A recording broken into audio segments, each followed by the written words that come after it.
ప్రభు ఆదరణ స్వరం అను మా కార్యక్రమాన్ని వీక్షిస్తున్న మా ప్రియులందరికీ యేసుక్రీస్తు నామమున వందనములు. డాక్టర్ వి నాగరాజ్ గారు ద్వారా పరిశుద్ధాత్ముడైన ఆదరణకర్త యొక్క స్వరాన్ని విని ఆదరణ పొందుదాం. ప్రభు ఆదరణ స్వరము అను మా కార్యక్రమాన్ని వీక్షించే ప్రియులందరికీ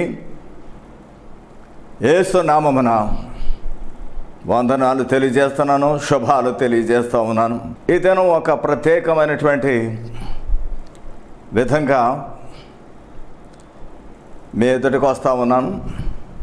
దైవ సేవలో దాదాపు 60 సంవత్సరాలు వాడబడి, ఆత్మతో నింపబడి, అభిషేకించబడి వాడబడినటువంటి దైవ సేవకులు, అభిషిక్తులైనటువంటి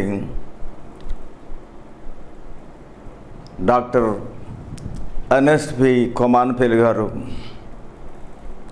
వారు నిద్రించారు. ఆయన మేరియం చిల్డ్రన్ హోమ్స్, వేద పాఠశాల, హాస్పిటల్, మనా మినిస్ట్రీస్, రాక్ మినిస్ట్రీస్ వీటన్నిటికీ అధినేతగా ఉండి ఎంతో సమర్థవంతంగా నడిపించి విస్తరించి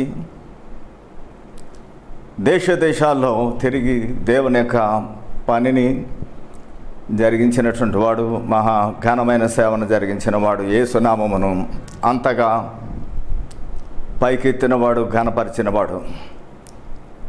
ఆయనకు శ్రద్ధాంజలి ఘటిస్తూ ఈ కార్యక్రమాన్ని ముందుకు కొనసాగించుకుందాం. పూర్వపు కార్యక్రమానికి కొనసాగింపుగా దేవుని యొక్క వాక్యం ముందుగా చదువుకుందాం. యెషయా గ్రంథం, పాత నిబంధన గ్రంథం నుండి యెషయా గ్రంథము 61వ అధ్యాయము 1 నుండి 3 వరకు. ప్రభువుకు యెహోవా ఆత్మ నా మీదకి వచ్చి ఉన్నది, దీనులకు సువార్తమానము ప్రకటించుటకు యెహోవా నన్ను అభిషేకించెను.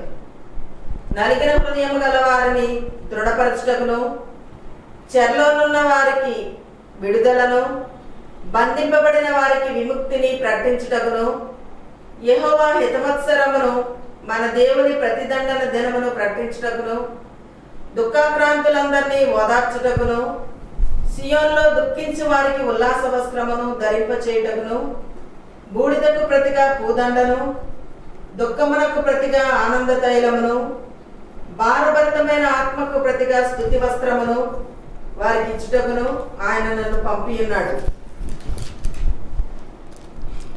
రెండవ భాగంగా నూతన నిబంధనలో నుండి లూకా సువార్త 4వ అధ్యాయము 18-19 వచనాలు చదువుకుందాం. ప్రభువుకు ఆత్మ నా మీద ఉన్నది, వేదలకు సువార్త ప్రకటించుటకై ఆయన నన్ను అభిషేకించెను. చెరలోనున్న వారికి విడుదలను, గ్రుడ్డి వారికి చూపును కలుగునని ప్రకటించుటకును, నలిగిన వారిని విడిపించుటకును, ప్రభు హితవత్సరం ప్రకటించుటకును ఆయన నన్ను పంపి ఉన్నాడు. చాలా విలువైనటువంటిది ఈ స్తుతి కార్యక్రమం. శ్రమలో ఉండి స్తుతించడం, బాధలో ఉండి స్తుతించడం, గాయాలతో ఉండి స్తుతించడం. అది నువ్వు చెయ్యాలి అని అంటే మామూలుగా చేయలేవు. నువ్వు యేసు ఎలా చేయగలిగాడు? గాయాలు పొంది, బాధలు పొంది, రక్తం అంతా పోగొట్టుకొని, చేతులు కాళ్ళలో గాయం, తల మీద గాయం, పక్కలో బల్లెపొట్టు, ఇవన్నీ పొందినవాడు. పొంది కూడా ప్రభు అయ్యో బాబో అలాంటి మాటలు పలకలేదు. పరిశుద్ధాత్ముడు ఆయనతో ఉన్నాడు. సంపూర్ణంగా లేఖనాల్లో రాయబడినది అంతా కూడా నెరవేరాలి. సమాప్తమైంది అని ప్రభు చెప్పేంతవరకు, ఏది లేఖనాలు అన్నీ కూడా నెరవేర్చి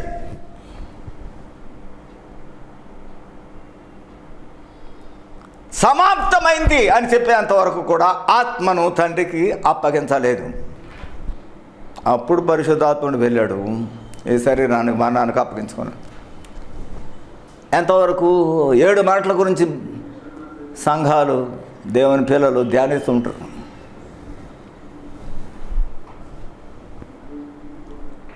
ఆయన పలికిన 7 మాటలు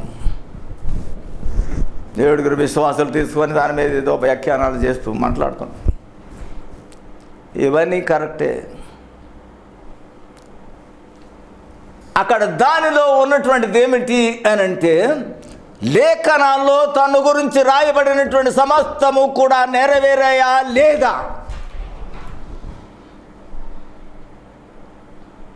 ఆఖరికి దప్పిక కొనడం సైతం, దాహం కొనన్నాడు, చేతి చెరకను పట్టుకుని తాగలేదు.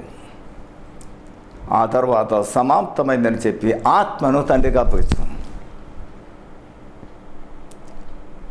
ఆయనలో ఉండి కార్యక్రమాలన్నీ కూడా సహించడానికి, బాధను, శ్రమను, గాయాన్ని, హింసను, నిందను, అవమానాన్ని అని భరించడానికి కారకుడు ఎవడు? పరిశుద్ధాత్మ దేవుడు. శిలువ మరణానికి నడిపించిన వాడు ఎవడు? మరణాటుడైతే, మామూలుడైతే మధ్యలోనే చచ్చిపోతాడు, గాయాలకి దెబ్బలకి. ఎవరున్నారు? లేఖనాలు నెరవేర్చడానికి పరిశుద్ధాత్మ దేవుడు ప్రత్యేకంగా వచ్చాడు. ముందుగా జరిగినటువంటిది అది. మానవుడు పడిపోతాడు. మానవ సృష్టి చేయకముందే తండ్రి ఆలోచన, ఇలాగ మానవుని చేద్దాము. అయితే మానవుడు కూడా పడిపోతాడు.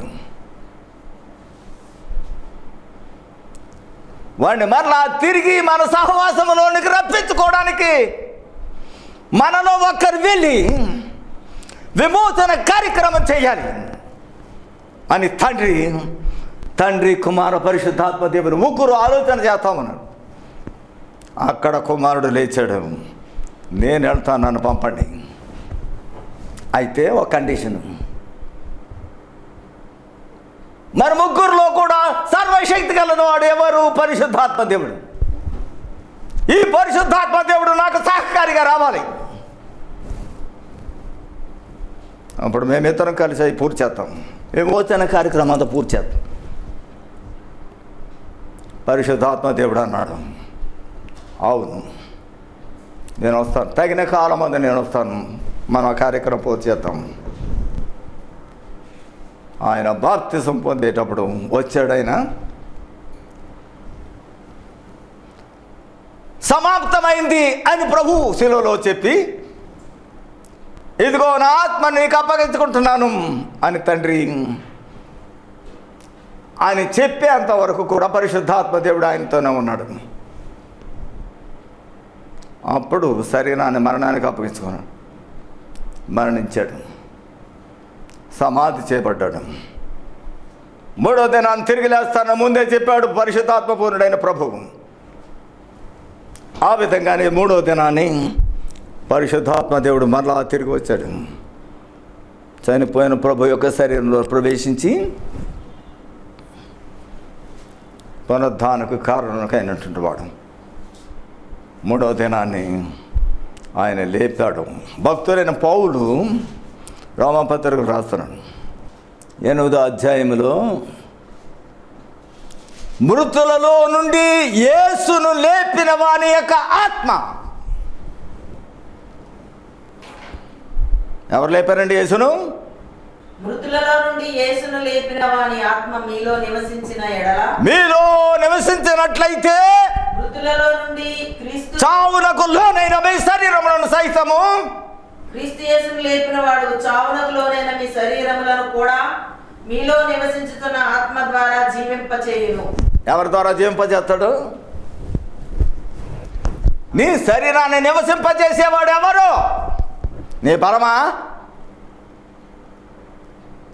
నీ ఆరోగ్యమా? నీ హోదానా? ఏది? నీలో నివసిస్తున్న ఆత్మ ద్వారా జీవింపజేస్తుంది. అందుకే భక్తుడైన పౌలు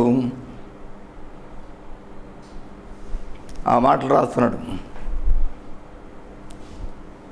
ప్రభువు కూడా అదే మాట చెప్పాడు. కొరింథీలో భక్తుడైన పౌలు రాస్తాను 2వ కొరింథీలో, అక్షరము చంపును గాని ఆత్మ జీవింపచేయును. అక్షరం అనగా ధర్మశాస్త్రము. అది నిన్ను చావునకు లోనుగా చేస్తుంది. ఇది చెయ్యి, అది చెయ్యి, లేకపోతే దీనికి ఇది శిక్ష, దీనికి ఇది శిక్ష, దీనికి ఇది శిక్ష.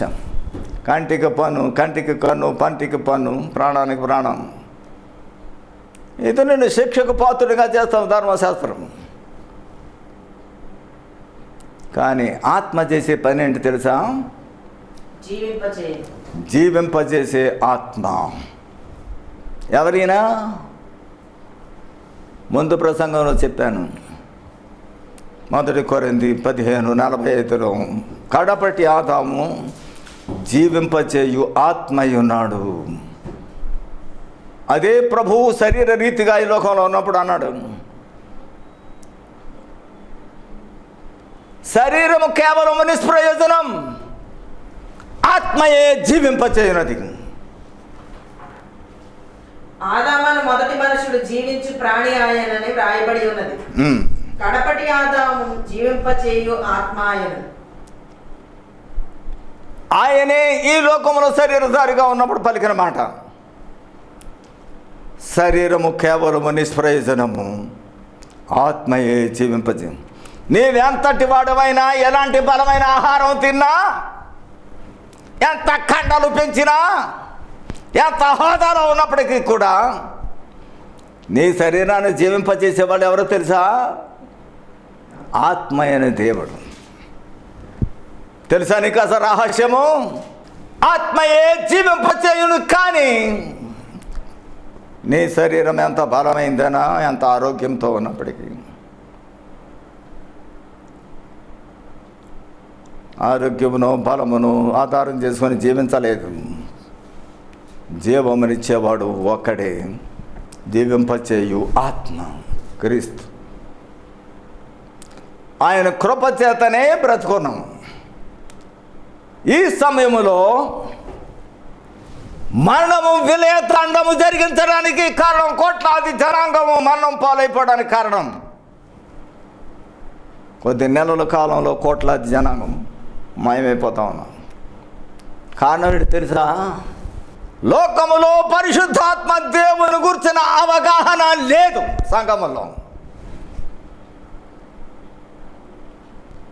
పరిశుద్ధాత్మ చేత నింపబడిన వారు లేరు.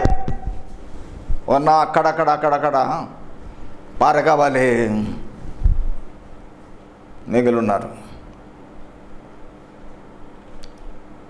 ఎక్కువ భాగము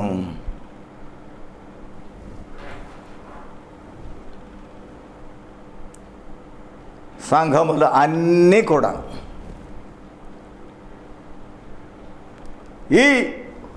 ఈ సజీవ సత్యాన్ని బోధించాల్సినటువంటి సంఘము తానే అనుభవం కోల్పోయి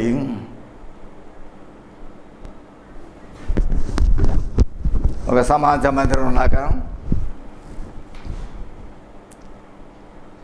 మారిపోయింది. వేలు వేలు లక్షలు లక్షలు ఉన్నటువంటి సంఘాలు, దానిలో అభిషేకం పొందిన వాళ్ళు అది తక్కువ, లేకపోతే లేరు. ఇలాంటి స్థితిలో ఏ సంఘముతో పోల్చబడింది? ప్రకటన గ్రంథంలో మనం చూస్తున్నాం 2-3 అధ్యాయాల్లో 7 సంఘాల గురించి రాయబడితే 7 కాలంలో ఉన్న సంఘాలు. ఈ కాలంలో ఉన్న సంఘము లౌదికయ సంఘముతో పోల్చబడింది. ఆ లౌదికయ సంఘము ఏమనుకుంటుంది? ఆమేననువాడును నమ్మకమైన సత్యసాక్షియు దేవుని సృష్టికి ఆదియునైన వాడు చెప్పు సంగతులేమనగా, నీ క్రియలను నేను ఎరుగుదును. నీవు చల్లగానైనను వెచ్చగానైనను లేవు. నీవు చల్లగానైనను వెచ్చగానైనను ఉండిన మేలు. నీవు వెచ్చగానైనను చల్లగానైనను ఉండక నులివెచ్చగానున్నావు గనుక నేను నిన్ను నా నోట నుండి ఉమ్మివేయను ఉద్దేశించుచున్నాను.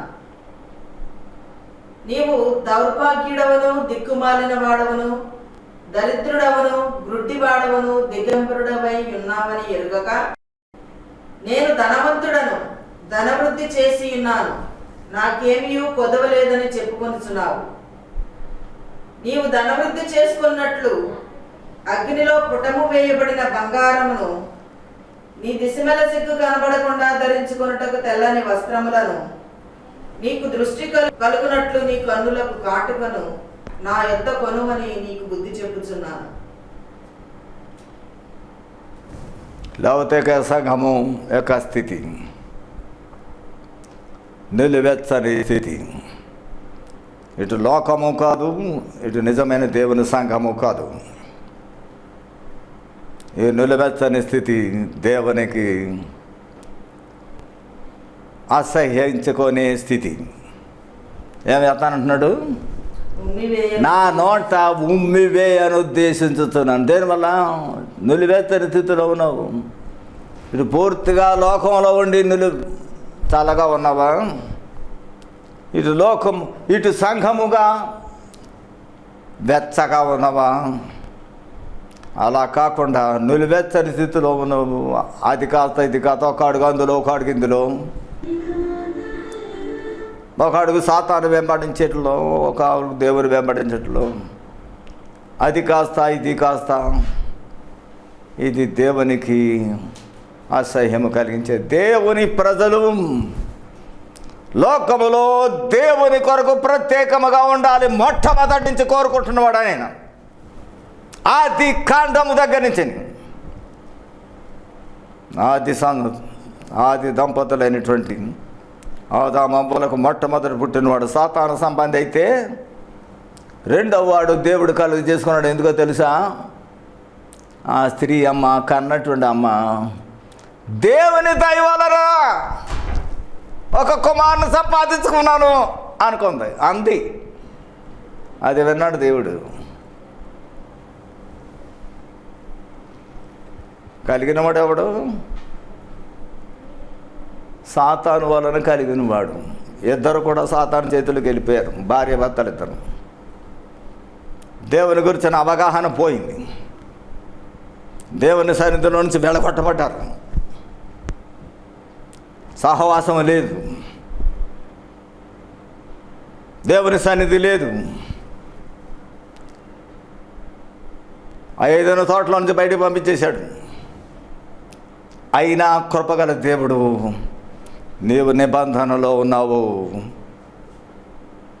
నేను నిన్ను విడిచిపెట్టను అని చెప్పడానికి గొర్రె పిల్లను వధించి వారి పాపమునకు ప్రాయశ్చిత్తం చేసి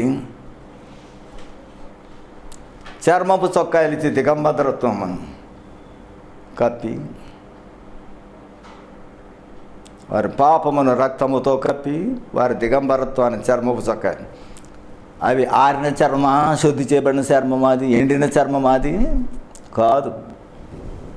రక్తముతో ఉన్నటువంటి చర్మము వారు ధరించిన చొక్కాలు. ఆకులు తీసేశాడు. వధించినటువంటి గొర్రె పిల్ల యొక్క చర్మం రక్తముతో ఉన్నది. ఆ రక్తముతో ఉన్నటువంటి విగ్రహం కప్పాడు ఆయన. దాని అర్థం ఏంటి? రక్తం ఉంది దాన్ని. నీవు రక్తము నిబంధనలో, రక్త నిబంధనలో నాతో సంబంధం కలిగి ఉన్నావు, నువ్వు నిబంధనలో ఉన్నావు అని కృపగల దేవుడు, యెహోవా దేవుడిగా, నిబంధన దేవుడిగా బయలుపరుచుకుంటూ ఈ చర్మపు చొక్కాయలు పచ్చిగా ఉన్నవి, ఎండనివి, రక్తముతో ఉన్నవి, వాడితో కప్పాడు. నీవు నిబంధనలో. అందుకే వారు సాతాను యొక్క ప్రభావంతో, ఇద్దరు కూడా సాతాను ప్రభావంతో ఉన్నారు. దేవుని ప్రభావం తొలగిపోయింది, దేవుని గురించిన జ్ఞానము తొలగిపోయింది, దేవుని గురించి ఆలోచన మర్చిపోయాడు ఆదాము. తాను సృష్టించబడినప్పుడు మొట్టమొదట ఎవరు చూశాడు? కళ్ళు తెరిచి వెచ్చని శ్వాస. ఎవరిది? దేవుని యొక్క శ్వాసను తెలుసుకున్నాడు. వెంటనే దేవుడు వాడిని పట్టుకున్నాడు, చేతుల్లో తీసుకున్నాడు, ముద్దాడాడు, పెంచాడు, పెద్ద చేశాడు.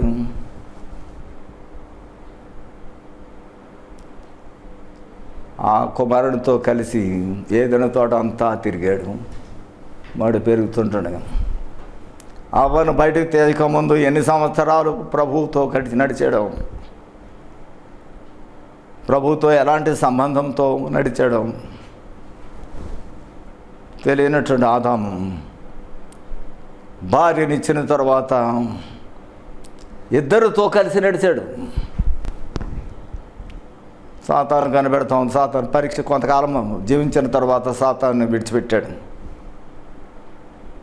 లూసిఫర్ని విడిచిపెట్టాడు వీళ్ళని పరీక్ష చేయడానికి. ఇంతవరకు నడిచాను కదా, ఇంతవరకుతో మాట్లాడుతున్నాను కదా, ఇప్పుడు పరీక్ష సమయం. యేసుప్రభుని లోకంలో పంపినప్పుడు కూడా 30 సంవత్సరాల వరకు మామూలు జీవితం జీవించినవాడు ప్రభు.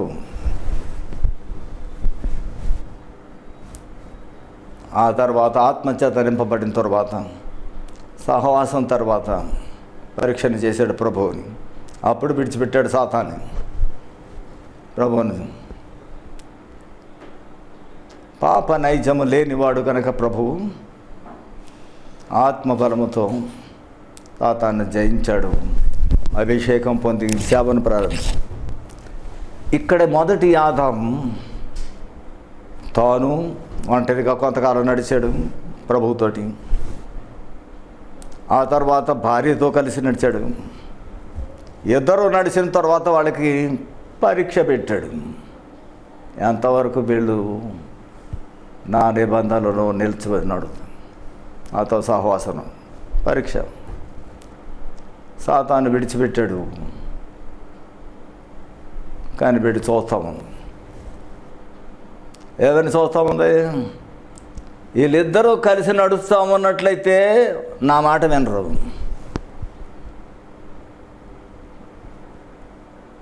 ఎప్పుడు వీడు విడిపోయి ఒంటరిగా దొరుకుతుంది. అందులో బలహీనమైన గంధం స్త్రీ. ముఖాముఖిగా దేవుని ఎరగనటువంటి ముఖం, ముఖాముఖిగా ఎరిగినవాడు ఆదామైతే ముఖాముఖిగా ఎరగనటువంటిది ఆదాము ద్వారానే తెలుసుకుంది దేవుని సన్ని. ఆ ఆదాము ద్వారా విన్నటువంటి దేవుని సంగతులని విన్నది ఆయన తినొచ్చు, పంత తినకూడదు. అదే పాయింట్ పట్టుకుంది సైతాన్. బలహీనమైన ఘటం, డైరెక్ట్గా దేవునితో సంబంధం లేనటువంటి స్త్రీ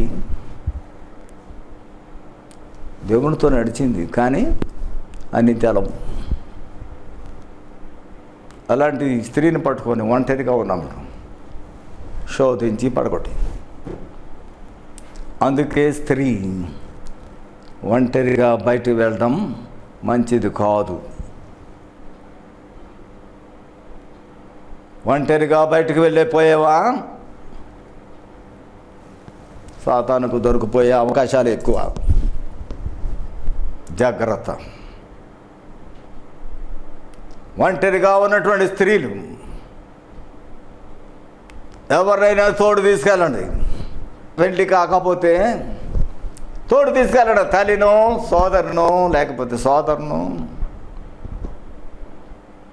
ఎవరొక. ఒంటరిగా వెళ్ళేవా దొరికిపోతావు సాతాను. అలాగ ముందు సాతాను ఆమెను శోధించింది. ఎందుకంటే విషయాలు చెప్తున్నాను నేను. దొరికిపోయింది. దొరికిపోయిన తర్వాత ఏమని తెలిసిందా? ఊరికి దేవుడు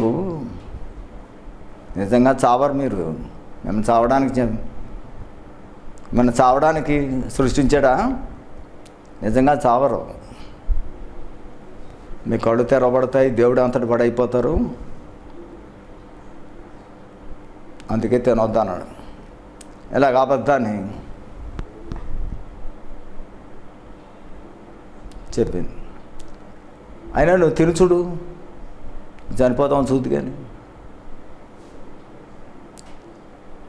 మొట్టమొదటి ఫలము, కొత్త ఫలము, పెండ్లైనటువంటి భర్త ఉంటుండగా భార్య ఒక్కతే తింటుందండి? ముందు భర్తకు పెట్టి తాను భర్త తినాలి. కానీ ఇక్కడ ఆదాం నిద్రిస్తుండగా ఒంటరిగా తాను వెళ్ళి సాతానుకు దొరికిపోయి మొట్టమొదట ఏం చేసింది? ఎప్పుడూ తిననటువంటి ఆ పండును, నిషేధించబడిన పండు, నిషేధిత ప్రాంతంలో ఉన్నటువంటి ఆ స్థలంలోకి వెళ్ళడమే తప్పు, ఆ మాటలు వినడమే తప్పు. సాతాను యొక్క ప్రేరణ. మూడవది, భర్తతో కలిసి తినాల్సినటువంటి మొట్టమొదటి పండు భర్తకిచ్చి తర్వాత తాను తింటారు, లేదా ఇద్దరు కలిసి చేరదు. అలా చేయాల్సింది సాతాను ప్రేరణ ఏంటి? ముందు మించి అది తినిపించడం. నువ్వు తిన ముందు చనిపోతావు చూడు, తినేసింది. దృష్టితో చూస్తామన్నాం, అంతో రమ్యమైనవిగా కనబడతా ఉన్నాయి పళ్ళు, తినడానికి యోగ్యమైనదిగా కనబడతా ఉంది. వెంటనే కొన్ని తీసుకొని తానే తినేసింది ముందు. ఆ తర్వాత కొన్ని తీసుకెళ్ళి భర్తకిచ్చింది. ఒంటరి బ్రతుకు ఎలాంటిదో తెలిసినటువంటి మనిషి ఆదాం అడుగుంటాడు,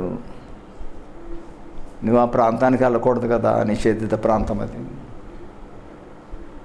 ఆ చెట్టు నిషేధించబడింది, ఆ ఫలం నిషేధించబడింది, తినకూడదు, అక్కడికి వెళ్ళకూడదు కదా, ఎందుకు వెళ్ళావు? సమాధానం, సరే తినేసింది, కొన్ని పట్టుకొచ్చింది. ఏం చేయాలి ఇప్పుడు? ఏమి తినేసింది, తండ్రి అనే దేవుడు చెప్పినట్టుగా చచ్చిపోతుంది. మళ్ళా నేను వంటని అయిపోతాను. సావైన బ్రతుకైనా ఇద్దరం కలిసి అని చెప్పి తాను కూడా తీసుకుని తెలుసుండి తిన్నాడు. రెండోది, మిమ్మల్ని దేవుడినిగా చేస్తాను. నేను దేవుళ్ళు అయిపోతారు, కళ్ళు తెరవబడి జ్ఞానవంతులై దేవుళ్ళు అయిపోతారు, దేవతలై. మొత్తం మీద తినేశాడు ఇద్దరు కూడా సాతాను చేతులు. ఆ తర్వాత దేవుని కూర్చుని బుద్ధిపూర్వకంగా తిన్నాడు. దేవుని కూర్చున్నటువంటి జ్ఞానం పోయింది. అప్పటి వరకు దేవునితో సహవాసం చేస్తున్నవాడు, నడుస్తున్నవాడు, మీరు భార్య మాట విని ఎప్పుడైతే ఇది పుచ్చుకున్నాడు, దేవుని గురించిన ఆలోచనలు పోయినాయి, జ్ఞానం పోయింది. ఇప్పుడు ఏమైంది? అంతవరకు దేవుని గురించిన జ్ఞానం కలిగినటువంటి వాడు ఆ జ్ఞానాన్ని పోగొట్టుకున్న తర్వాత స్త్రీని కూర్చున్న జ్ఞానం కలిగింది. ఇప్పుడు హీ న్యూ ఈవ్ అని ఇంగ్లీష్లో రాయబడింది. అంతవరకు దేవుని గురించిన ఎరిగినటువంటి వ్యక్తి ఏమి లేకపోతే నాకు జీవితం లేదు అనుకుని దేవుని ధిక్కరించి ఈమెని అనుసరించడానికి తాను తెచ్చిన ఫలం తీసుకున్న తర్వాత దెన్ హీ న్యూ ఈవ్ అర్థం చేసుకున్నాడు. స్త్రీని అర్థం చేసుకోవడానికి ప్రయత్నం చేశాడు, దేవుని కాదు. ఆ తర్వాత పుట్టారు జనం. కయీనైనా హేబేలైనా తర్వాత ముందు కయీను పుట్టాడు. పూర్తిగా సాతాను యొక్క చేతిలో ఉంటుండగా పుట్టినవాడు, సాతాను కుమారుడు వాడు. ఆ అమ్మ మొట్టమొదటి బిడ్డను కానీ దేవుని దయ వలన ఒక కుమారుని మనుషుని సంపాదించుకున్నాను. అది దేవుడు విన్నాడు. ఇలా పాపంలో ఉన్నప్పటికీ, నన్ను మర్చిపోయినప్పటికీ ఈ మాట దేవునికి ఆలోచన పుట్టించింది. ఏమిటి అంటే, లోకములో నా సంతతి, నా జనాంగం కూడా ఉండాలి. సాతాను పూర్తిగా వదిలేసాడు. పూర్తిగా ముందు వాడు వదిలేసేటప్పటికి వాళ్ళ కలయిక ద్వారా స్త్రీని అర్థం చేసుకొని స్త్రీ కలయడం ద్వారా కయ్యని జన్మించాడు సాతాను కుమారుడు. ఆ సాతాను కుమారుని పట్టుకొని దేవుని దైవాన్ని పుట్టాడని ఎప్పుడైతే అందో దేవుడు ఆ మాట, ఈ లోకములో సాతాను యొక్క కుమారుడే కాదు, సాతాను యొక్క జనాంగమే కాదు, నా పిల్లలు కూడా ఉన్నారు. ఆ స్త్రీ మాటను అర్థం చేసుకొని ఆధారం చేసుకొని తన సంతతిని లోకాన్ని పంపించాడు. మొట్టమొదటి పుట్టినవాడు సాతాను కుమారుడు అయితే, రెండో వాడు షేతు దేవుని కుమారుడు. హేబెలు రక్తమును అందించి నీతిమంతుడిగా తీర్చబడ్డాడు దేవుని చేత. కయీనైతే అలాగూ కాకుండా దేవుని చేత తృణీకరించబడ్డాడు. కోపం వచ్చింది, తమ్ముడిని చంపేశాడు అసూయ చేత. ఆయన స్థానంలో షేతునిచ్చాడు దేవుడు. మరలా షేతు కుమారుడు అంటాడు ఎనోషు. 4వ అధ్యాయము ఆఖరి వచనంలో చూస్తే, people began to call upon the Lord. యెహోవా నామమున ప్రార్థన చేయడం ప్రారంభమైంది. ప్రభువును ప్రార్థించుట ప్రారంభమైంది ఎనోషు కాలంలో. మీ ప్రార్థన అవసరతలు మాకు తెలియజేయాలని, మేము తప్పకుండా వాటి కోసం ప్రార్థన చేస్తాము అని చెప్పుచూ వందనములతో ముగిస్తున్నాను.